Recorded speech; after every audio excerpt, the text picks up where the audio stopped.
Hi everybody, welcome to E-Prime for this evening. I am Daedren. Sizzla Kalonji to make a grand return to U.S. soil. The reggae icon, who has not performed in the U.S. for near to a decade due to visa restrictions, has announced that he has regained his work permit. The artist shared the news with fans by posting the flyer for his upcoming U.S. show, along with a caption under the title, "Sizzla returns to Boston, headlines a summer festival." He shared with E-Prime that he is excited to make a grand return and connect with his U.S. fan base. And according to the post, the U.S. is one of the larger markets that welcomed his crossover endeavors.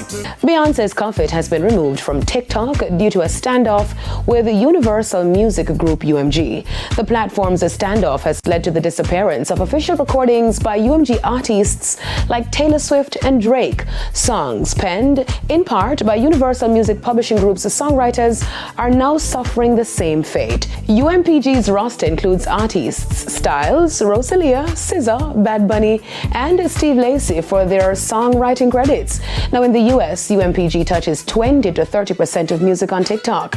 TikTok insists on paying songwriters at a fraction of the rate that similarly situated major social media platforms pay, which is unacceptable.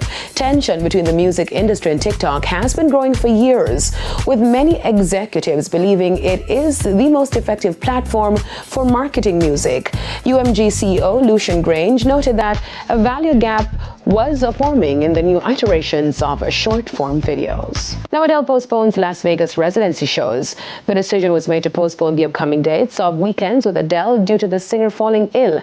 In a release, Adele said, "Sadly, I have to take a beat and pause my Vegas residency." She went on to say that she was sick at the end of the last leg and all the way through to the break. She didn't quite get the chance to be back to full health before the shows resumed. She added that she is under doctor's orders.